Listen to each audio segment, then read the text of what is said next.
Have you ever heard the claim that Ethiopians aren't fully African? It's a statement that pops up in online debates, historical discussions, and even casual conversations. But where does this idea come from? And more importantly, is there any truth to it? Today, we're diving deep into the fascinating history, genetics, and cultural identity of Ethiopia to uncover the real story. Spoiler alert, it's a lot more complex and interesting than a simple yes or no. First, let's get one thing straight.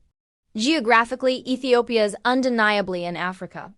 It's located right in the Horn of Africa, and it's a founding member of the African Union, with its headquarters in the capital, Addis Ababa. So case closed, right? Well, not quite. The question isn't about geography. It's about ancestry and identity. And that's where things get intriguing. The idea that Ethiopians are somehow different often stems from ancient history. Ethiopia, along with its neighbor Eritrea, was home to the powerful kingdom of Aksum. This kingdom had significant connections across the Red Sea, particularly with people from the Arabian Peninsula, like the Sabaeans in modern-day Yemen. This interaction wasn't a one-way street. It was a vibrant exchange of trade, culture, and yes, people for thousands of years. This ancient connection is visible in the languages of the region. The Ethio-Semitic languages spoken in Ethiopia, like Amharic and Tigrinya, have roots that trace back to this historic cross-pollination of cultures. This historical narrative led to what's sometimes called the Solomonic myth. It's a foundational story for many Ethiopians, tracing the lineage of their emperors back to King Solomon of Israel and the Queen of Sheba, who is said to be from Ethiopia. This legendary union resulted in a son, Menelik I, who became the first emperor of Ethiopia. This story has been a cornerstone of Ethiopian national and religious identity for centuries, creating a sense of a unique heritage connected to both Africa and the Middle East. So, does this historical and cultural link to the Middle East mean Ethiopians aren't African? Absolutely not. It simply highlights that Africa is not a monolith. The continent is a vast and incredibly diverse place. To understand this better, let's look at the science, genetics. Genetic studies on the Ethiopian population are fascinating. They show a rich and complex tapestry of ancestry. The data reveals that most Ethiopians have genetic markers that are predominantly found in Africa, confirming their deep African roots. In fact, some of the oldest human fossils like Lucy were found in Ethiopia, earning it the nickname the cradle of humankind.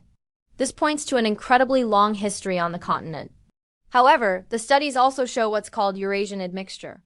This means that over millennia there has been gene flow from populations in the Middle East and surrounding areas. The amount of this admixture varies significantly across different ethnic groups within Ethiopia. For example, groups in the northern highlands like the Amhara and Tigrayans tend to show more of this admixture, which aligns perfectly with the historical trade and migration routes we talked about earlier. Conversely, populations in the south and west of the country have genetic profiles that are more similar to other groups in sub-Saharan Africa. It's crucial to understand what this genetic information means. It doesn't create a separate race or make someone less African. All human populations are mixed to some degree.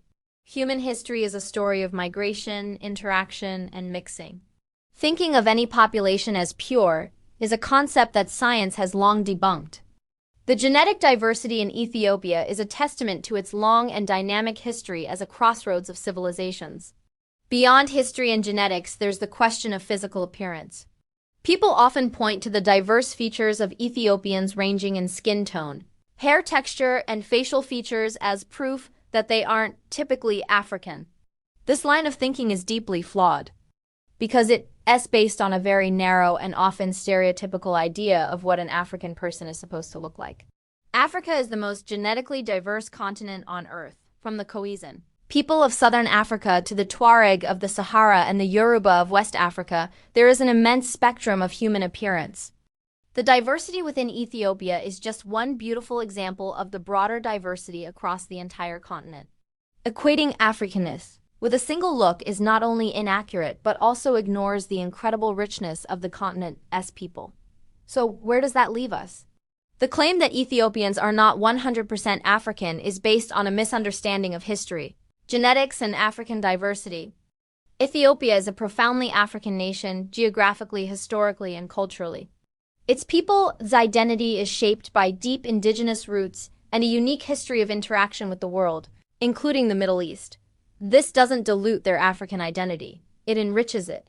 It tells a story of a continent that has never been isolated but has always been a central player on the world stage. To say Ethiopians are African because of their ancient connections to the Middle East would be like saying Sicilians are European because of North African influence, or that English people aren't European because of Norman, French, and Viking ancestry. It just doesn't make sense. Identity is complex and layered. Ultimately, being Ethiopian is being African. Their identity is a powerful blend of ancient African heritage and a history of global connection. The real takeaway here is not to question their place in Africa, but to expand our own understanding of what it means to be African.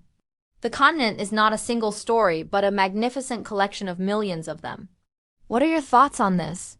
Have you encountered this debate before? Let me know in the comments below. I'd love to hear your perspective.